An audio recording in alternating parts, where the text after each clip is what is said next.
All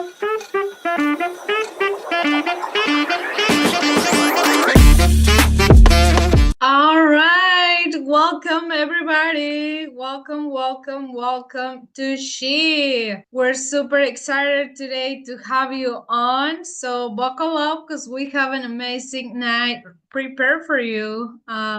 Share my screen. A little bit about us. We are she owns, she builds, she invests, she is me, she's you, she's all of us. So thank you so much for joining. We are on a mission to help 1 million women create wealth through real estate invest. Now you can see my screen, right?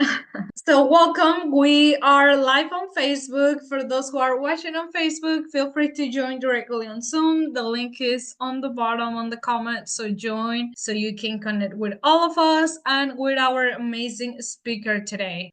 Disclaimer, we are a real estate investment firm. We invest in real estate, but every investment has risk. Do your due diligence. All the speakers that we bring, they offer different products, services. We do not endorse any of them. Do your due diligence. We invite them because we like what they do or we have cross paths with them. So we're here just helping, supporting, and inspiring each other. A little bit about us. We are the women of massive capital. We are a vertically integrated company. We focus on multifamily. We have 1,600 units across Texas, Georgia, Colorado, North Carolina, and we also do new construction for retail centers. So we are vertically integrated. We have the company, the construction company, triple net brokerage, triple net property management, the land development. We also have massive masters for that. For those who are looking to start taking down some deals, they want to do on the other side, not just investing, but buying these properties, and you want to do it alongside with us, reach out to any of us and we will be more than happy to go over all the details with you, invite you to our in-person events where we talk about everything about commercial real estate, from finding the deal, funding the deal, operating the deal, and everything in between, right? There's a lot of things happening behind the scenes to take this portfolio, to operate this portfolio. So if you want to learn more, just book a call with us and we will be more than happy to connect with you. Two investment opportunities. On the right side, we have Candela that we are super excited to announce that is fully subscribed now. It's only 3-year hold, but on the left side, we have Horizon Apartments, a classic property, multifamily. If you're looking for cash flow for investors who come in this year, they will start receiving distributions third or fourth quarter of this year. So book a call with us. These opportunities are open only for accredited investors. If you are not an accredited investor or if you're not sure, just connect with us because we also have investment opportunities that open first for non-accredited investors. The only requirement is that we need to have a relationship, so book a call with us and we can let you know about our upcoming projects. These are some pictures that need to be updated about events that we host across the country. We just had the Galentine's events last month, a couple of weeks ago, actually. We're still in February. And that was so much fun. And we are super excited to tell you that we're going to have events in March since it's our anniversary, our second anniversary. And we have other cities joining. So super excited. I'll share all the details. And of course, stay tuned for all the events that we have. Okay. A little bit about real estate and why we invest in real estate. Candace, you want to tell us a little bit about cash flow? Yeah, real estate is a favorite option for cash flow, and it's a wonderful opportunity for people who are looking for second, third, and fourth income streams when it comes to passive income. You basically rely on us to do the heavy lift, and as the properties receive their rents and sometimes it's land contract money. The cash flow comes in either monthly or quarterly, and the investors benefit from seeing cash flow every quarter or every month, depending on the opportunity. Nice. Another reason, or something, a fun stat is the average woman keeps 81% of their wealth in cash. With, of course, we know with inflation, recession, everything happening in the market, it loses value over time. And that was me a few years ago. I was just saving money, keep it in the bank. And I was like, wait a minute. I'm not making any money in the bank. I'm making 0.001%. So that's how I ended up in real estate. I figured something out, and then I'm super excited because we're going to talk about with Valentina about this, but I wanted to start my own business. My purpose was to save money because I wanted to start my own business, but I didn't know what kind of business to start. I didn't know that you can buy a business, any of that. So that's how I bought my first real estate property, just thinking, and I don't want my money to lose value. I wanted to put in something that is gonna appreciate, and that's how I got my first piece of land. But another good benefit about real estate is the leverage. Candace, you want to share a little bit about that? Yeah, over 43% of women have career breaks. Sometimes those breaks are planned, like when you decide to take time off and raise a family and have children. But other career breaks sometimes are not anticipated. And you can really leverage your dollars through assets when you've invested in real estate, so that you can have those second and third and fourth income streams coming in from properties that you actually invested in before a surprise might come into your life. I personally had to experience being the designated daughter to care for both of my ailing moms, my mother-in-law and my mom. Both unfortunately passed early from cancer, and as the only daughter in the family, I was really having to take time off and away from my business and my career. And I was very thankful that I had alternative income streams coming in to take the pressure off my personal finances while I could spend time with my moms. So that's a really good reason for people to look at other investment opportunities for passive income. And do you want to talk a little bit about diversification, Jazz? Yeah, absolutely. And today the speaker that we're gonna talk a lot about diversification. But one of the benefits, you guys probably have here, that don't put all your eggs in one basket. Either just real estate or other investment opportunities. In real estate, of course, there's a few different classes where you can put your money and you can get the benefits of different things. Everything has a strategy, but just diversify your portfolio. Get the best of each asset.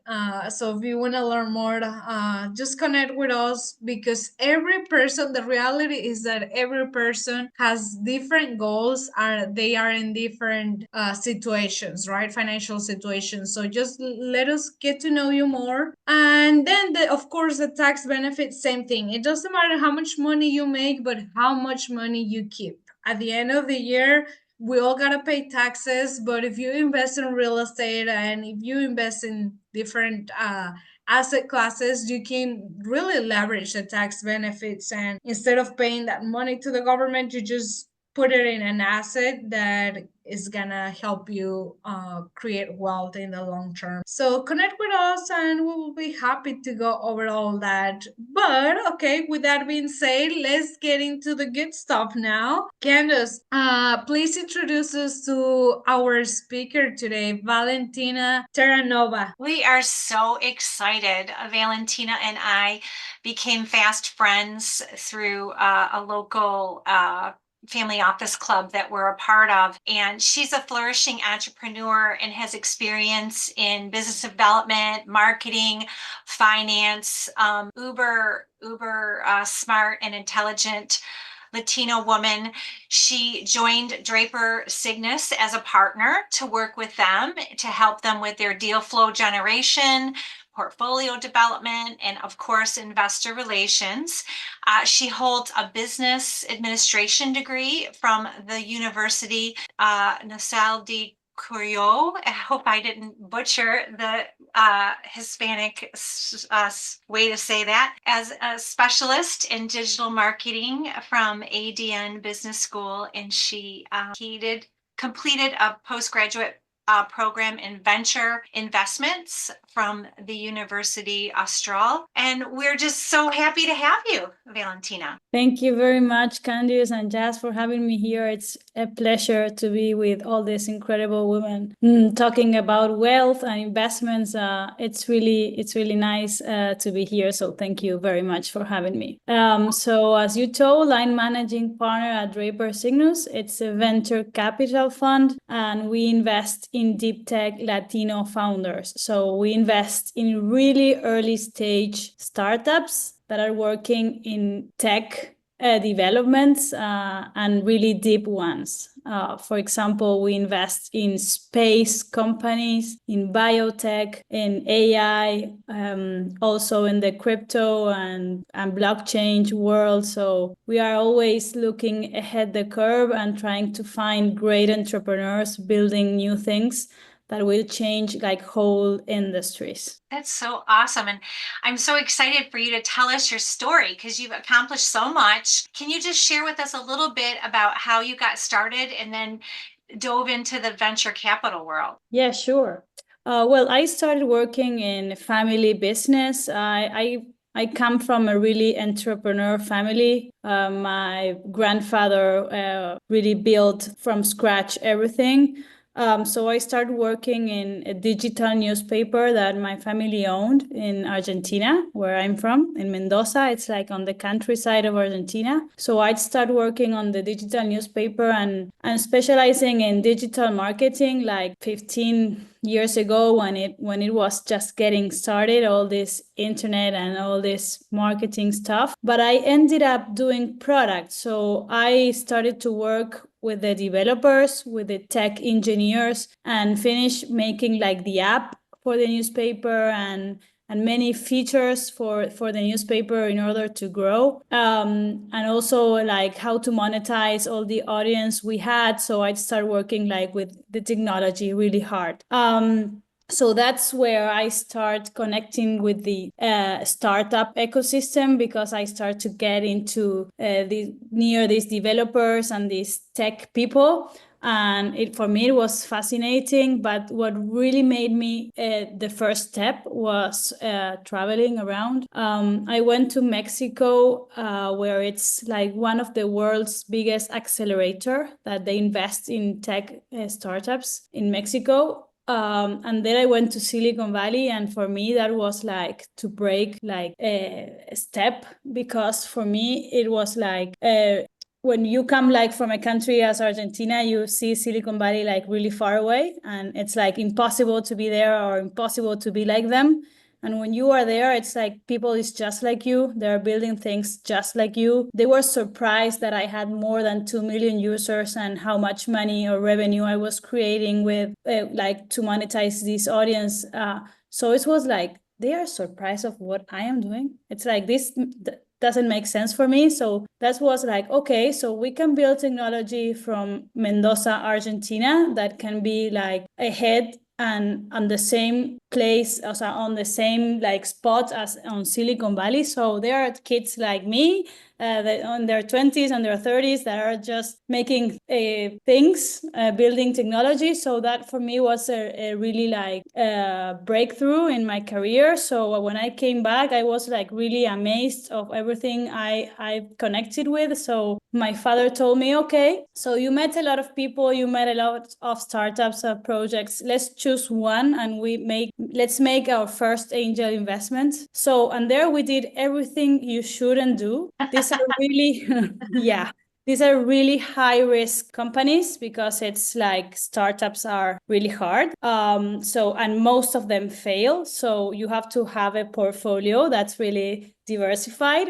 but we did it the wrong way. We invested just in one company. I don't know if we were very lucky or it just I was meant to make this as a living because that company went really good. So we made like a very huge revaluation of that investment. So it was a really good one. And then that was the moment when I decided I wanted to do this like as a living. So I built my own accelerator in Mendoza in Argentina, where I live. It's a place where there was no investors, no tech investors, a really small tech ecosystem. So we built a co-working space and the accelerator to start to generate the ecosystem. And we started investing, like we went with a PowerPoint, knocking doors of investors. We want to create this. We want to start investing in tech companies. So we were two guys in their late 20s, and we want to do this. And the like the businessman from our city really supported us. So we invested our first $1 million in 15 companies. And when we started, it was like, we're not going to make it. How we're going to get a fund of $1 million? We are like two kids. And we did it. And it was really incredible, like to see like the picture like 4 or 5 years later. And those companies are going good. These are very long-term investments. So we have them. Some of them are dead, some of them are going well, and some of them are going incredibly well. But it's an industry that it's really with a really high illiquid asset class and really long term. So you can see that value is being generated, but you don't have like distributions like in other type of investments. And there I met who became my new partners because they were launching Draper Cygnus 2. That was a VC fund. It does the same as the accelerator, but in a bigger stage.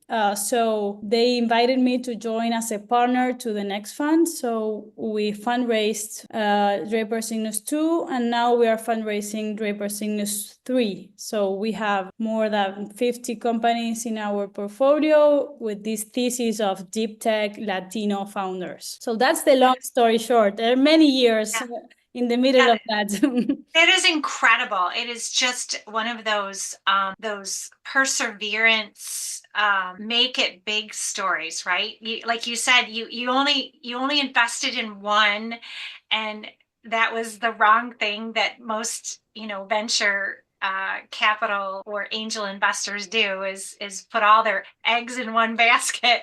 But it worked out for you. It was in God's plan for you, and that is an amazing story. So yeah, when I got in connection with these startups ecosystem, I really felt in love with it. I was like, I want to work in this industry. I don't know how, I don't know with whom, I don't know, but it was like a first love sight. I knew it. It was, this is for me. I want to do this for a living. So, and I always say right now that I have the best work in the world. Yeah, that's because you love and you enjoy what you do. And I feel related in that part. Like sometimes we take for granted what we have, like you say, like you built all this in Argentina and then going to Silicon Valley, and people were amazed of what you were thinking. I'm like, oh, really? Like, I'm not that big deal, but sometimes we don't realize, especially I think if it's a women thing that we kind of take for granted, or at least the thing that I realized was something that for me is normal. And oh yeah, I have done this and that, or,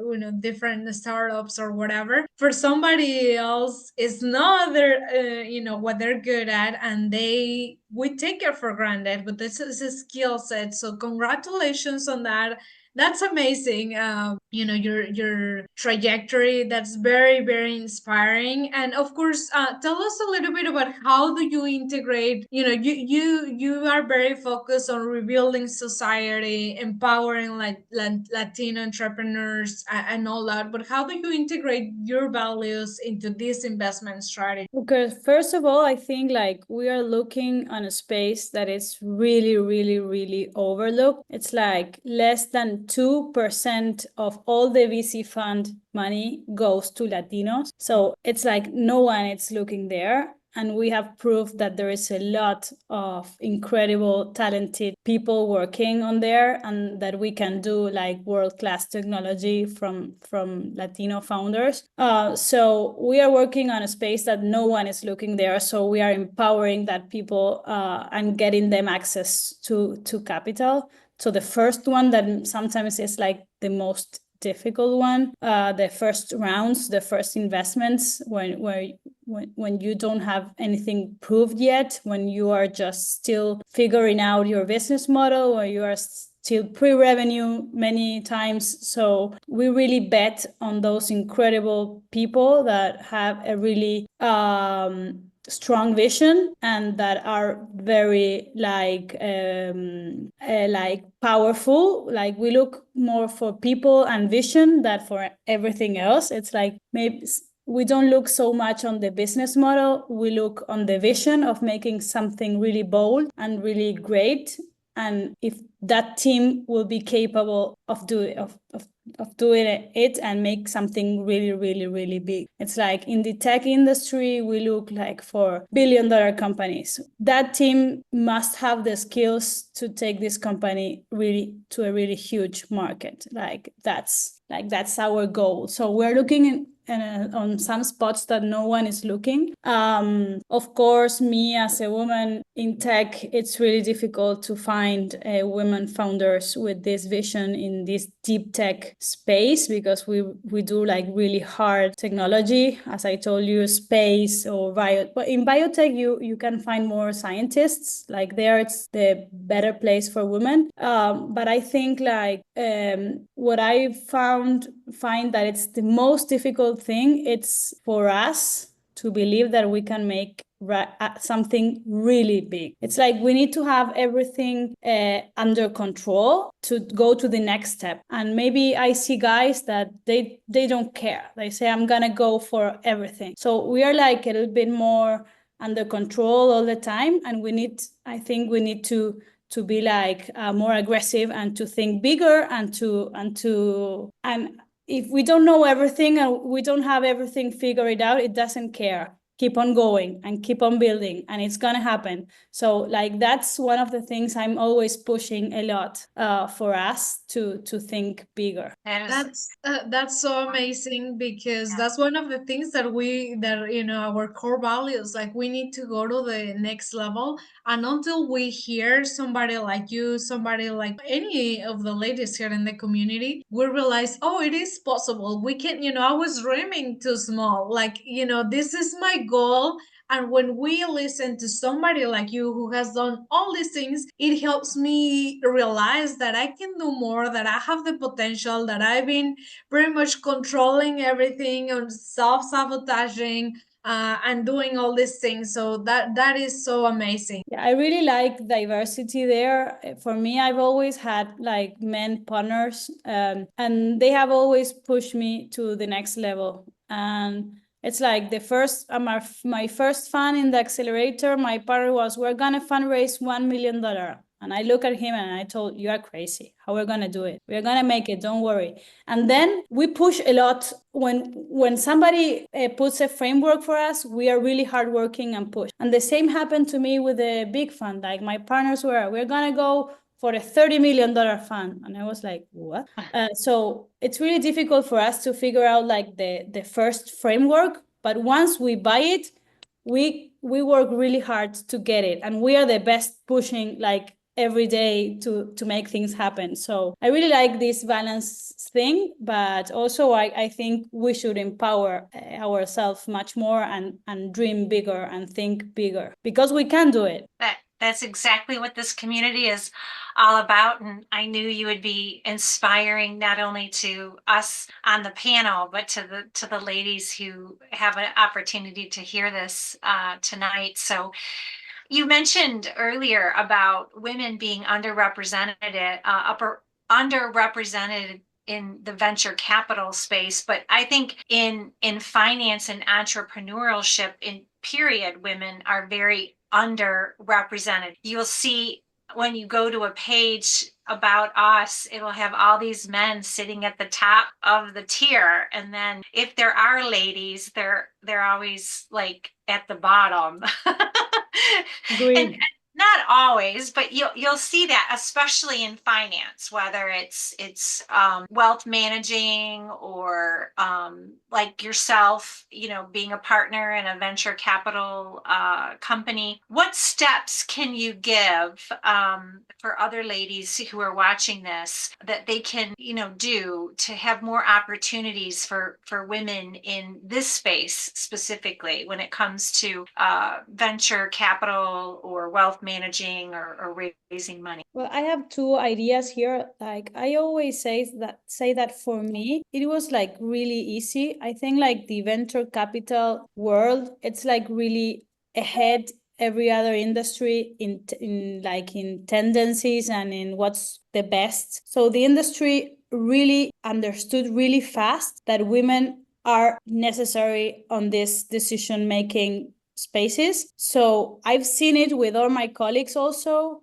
We have a really big group that's called We Invest, that it's like all the women in Latin America that invest in tech, in technology, that invest. And it's an amazing group. And that group has made like a lot of inspiring things. And I see like every time a woman goes into the industry and she is strong enough, she grows really fast because the industry is looking for us. So, and also for the entrepreneurs.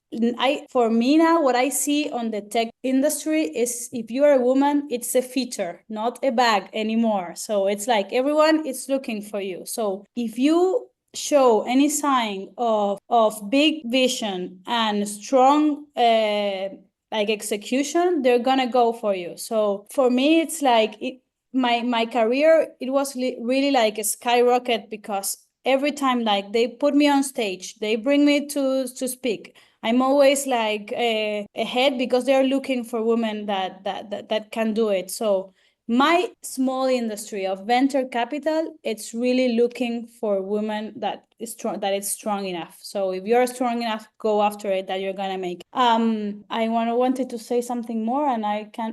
But on the other side, I see there's more and more like women on the managing funds. So it's really good because we are allocating capital. So it's good because we are more propense to choose other women. So I think it's good because we don't have that bias. But on the LP side, I have really few women investors in my fund. And it's like, oh my God, why? What you said, like, why we don't invest? We are creating a lot of wealth. And the only way to create wealth if you have equity. So you should have your own business. You should invest in equity. You should invest in things. So you must be an owner to make your wealth grow. So I want you to say that again. Say that again.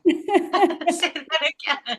Yeah, I believe it. So and we are making a lot of money because we are really active in the working space right now. So, but we are still giving our partners the power to invest our money. It's like, why? I always talk to my friends and I'm telling like, what's going on with your family money? I have no idea. Really? It's your money. Why you don't have I don't know. My husband manages the family budget. I just work and I put my money like I don't care. Really? It's like that's really important for you. You should like in the minimum side, you should understand what's going on. Right. What you have, what your family has, what you're doing, how you're investing. Like in the minimum side. And of course you can take decisions over there. No, I don't understand it. No. Yes, you can understand it. Like, go for it. Ask, read. You are capable. Like, you can do it. It's not so difficult. If they can, we can. So you should like take the empower over there and look at your finance and start investing and create wealth for you and for your family, that and for you, because you never know if you're gonna be with that partner for all of your life or whatever is gonna happen. So on Yeah, the it's side, you that's should. my story. That's my story. You have to have control of your finances, and you have to have equity. Otherwise, things happen in life and you will then be wondering what to do when you need to spend time somewhere else, not working,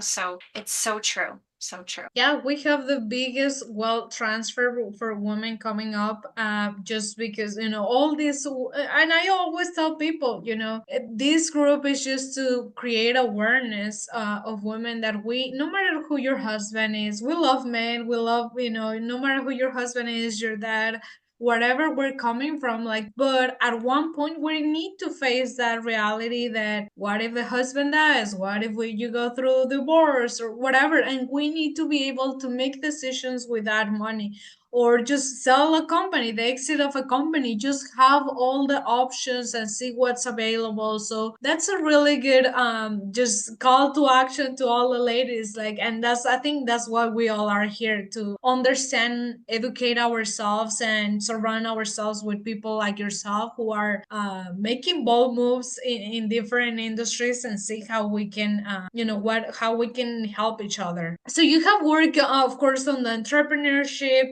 side and the venture capital, but what are some challenges that, of course, other, you mentioned some, but what are some challenges that you have faced in the role, and how did you overcome them? Well, fundraising is always really tough. It's always very difficult.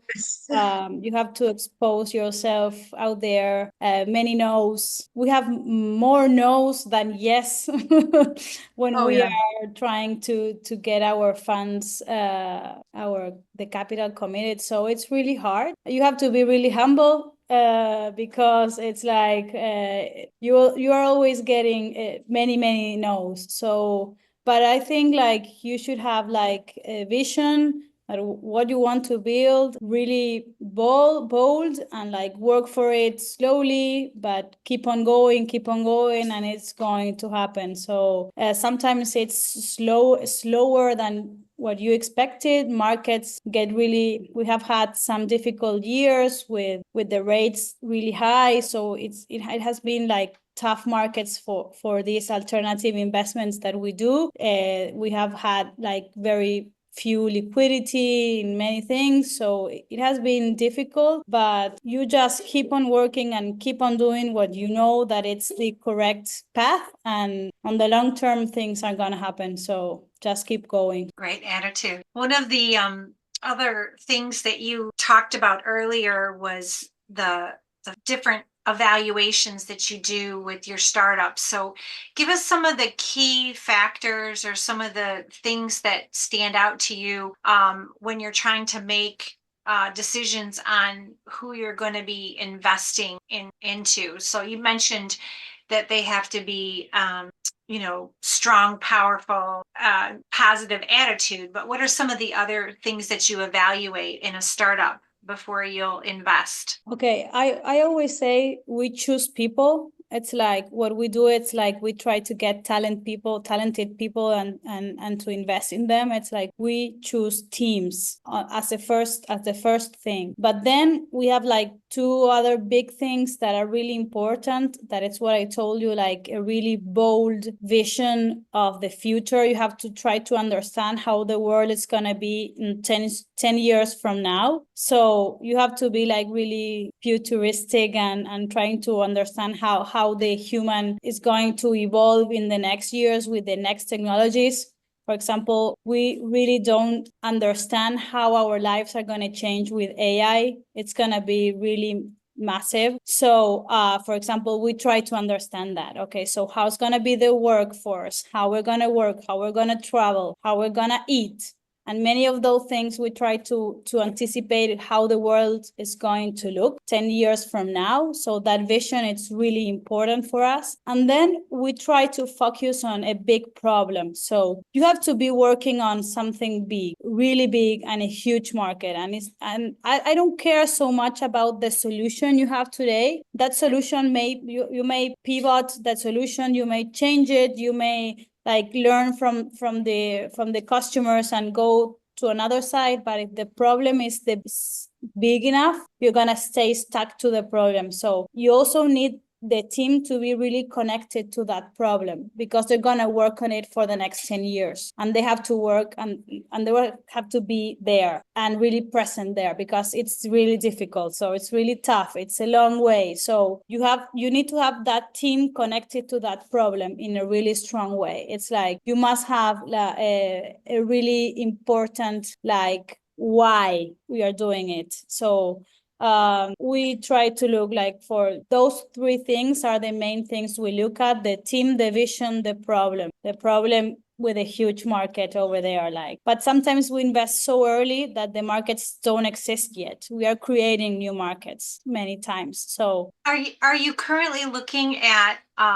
AI and how it's integrating into healthcare and how it's going to be changing our food? Do you have any startups that are in that area right now? yes, for sure. We have AI with energy. We have AI with crops, like how we're gonna grow our food. We have AI with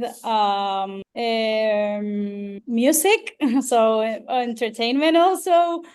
We have AI with we have quantum computing also, like the next wave. We're looking ahead AI, that what's coming next after AI. We are already looking at that. So you try to understand the waves and the technology. Like these changes are gonna be much bigger than the internet on our businesses. So we're gonna get really productive in everything. Our efficiency is gonna grow really fast on everything. Whatever you do, you should start to use AI for your processes. I don't care what you do, in what industry you work, AI is going to be part of your company. So start doing it right now. And if you make it faster, it's going to be better, because you're going to get more productive than your competitors. So you should be using or applying AI in your whatever you do in your day-to-day working life. Great advice. Awesome.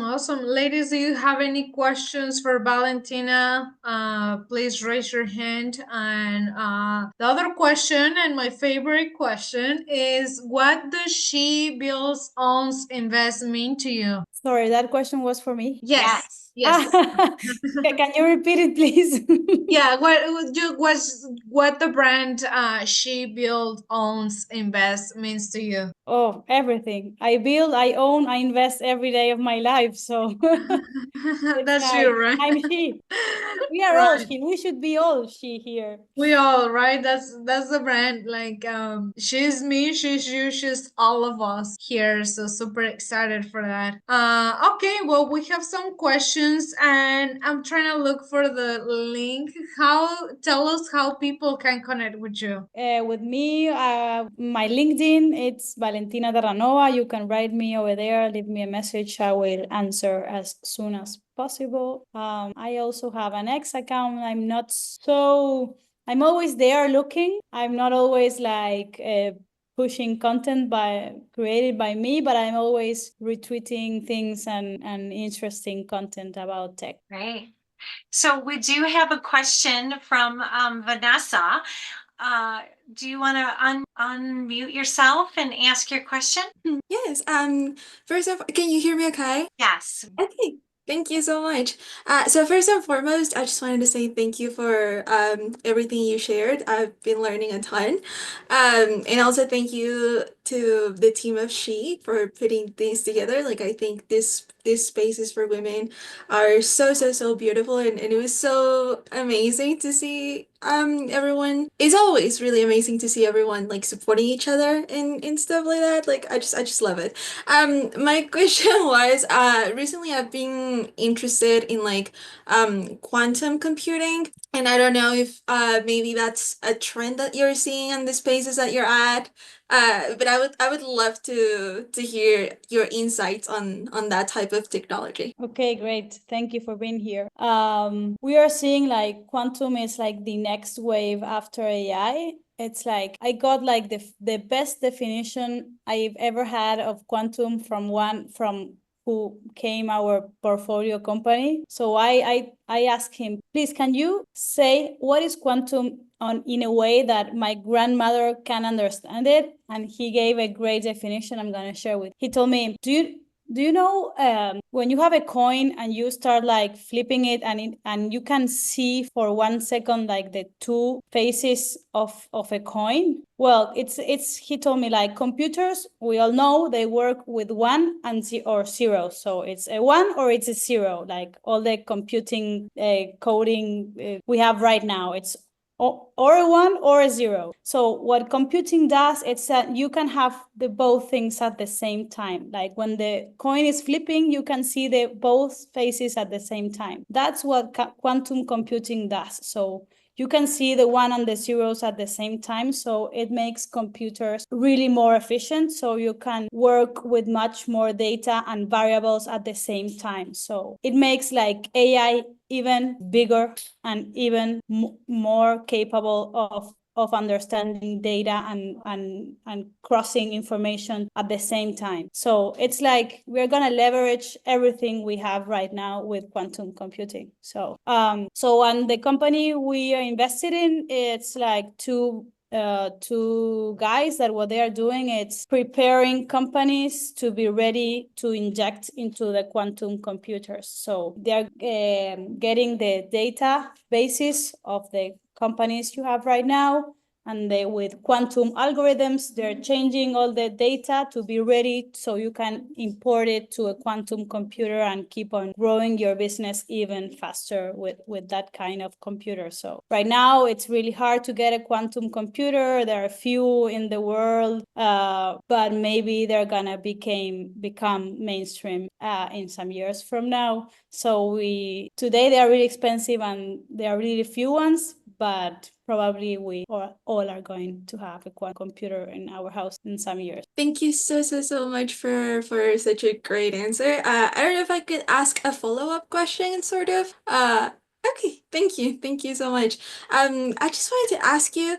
I'm fairly focused in real estate. That's like my niche right now, multifamily. But I know a few people that are like interested in getting in these spaces, and I have seen every now and then like there's a lot of like conferences that also focus a lot on like women in STEM as well, and women that are getting into entrepreneurship and things like that. And that's something that maybe in the future I would be super happy to be part of, but not for now. But I would love to recommend to these other amazing women like these types of spaces, especially because you mentioned, I think, a group that it's primarily Latin women, and I was just like my Mexican heritage was really happy. So I would love to know if you could recommend us more spaces like that. Okay, I wrote the space over there. It's We Invest. It's like this women in tech investment system there. So it's a really incredible that it has made a lot in order to make like the data, to show the data of how important women are in the board decisions and the funds that have women in the investments decisions have better multiples than the ones that don't, and they have like the really strong data there. And for me it's like really easy, like we are looking for people and to try to see what's behind the people that's pitching us. And I always say that for me, women, we have like another sense over there, that we can like read people much easier between lines. Yes. So for me, like, it's a superpower. We have to choose teams and to choose people and to Yes. choose where to invest. So and this industry understood it really easy. So I think to spread the word to all the other industries. Yeah, we were just talking with a future speaker who's going to be on in a few months, and she called it emotional intelligence, that we have this like intuition, we call it, that gut feeling that you get when you're in the negotiation boardroom or when you're meeting somebody for the very first time. And it is our superpower, I think. So glad you mentioned that. I love that part that you mentioned, that being a woman in today's world is not a disadvantage but an advantage in the business world, because they are looking for us and we bring so much to the table. Just like you say, we need to own it, we need to embrace it, and we need to go for it. Dream big and go for it. So thank you so much, Valentina. We seems like there's no more questions here. Okay, they are asking for the URL for the We Invest. Is that a Facebook group, LinkedIn, or is that where can they find more about that group? Oh, you're muted, Valentina. Sorry, I was It's- looking for the URL. This one is the X account. Oh, at We Invest For. Perfect. Okay. Awesome. Any last words? We have 5 minutes, so this has been an amazing night. Any last words, Valentina? No, thank you very much for having me here. I've had a lot of fun. It's really nice to be with this incredible group. I can feel like the energy from here. So thank you very much to everyone, and we'd love to connect with everyone. So just write to me. Yeah, I put your link on the chat. Follow her or connect with her on LinkedIn and reach out to her. Thank you so much, Valentina. Any last questions, Candace? Thank you so much for inviting Valentina. Yeah, it looks like Vanessa just popped in a quick question at the end about the impact. Have you seen a rise in impact investment funds in your industry in the last year or so? She just popped in there. I think like the impact fund had a really impressive growth like 2 years ago. I think like now it's not so high because the industry it's having like it's more illiquid in this moment. We are not seeing like a lot of recycling capital as we saw like some years ago. So it's like a little bit smaller right now, but I think like everything in tech is impact. In deep tech, if you do deep tech, you are impacting like the new industries and a lot of people. So in the long way, it's everything. It's an impact investment for us. And the very last thing that Roxy threw in, if someone wants to learn more about how to join your group for investing, how should they get a hold of you? Reach out to you in the LinkedIn area? Yeah, for sure. Reach me and we can have a call and we can go one by one. Wonderful.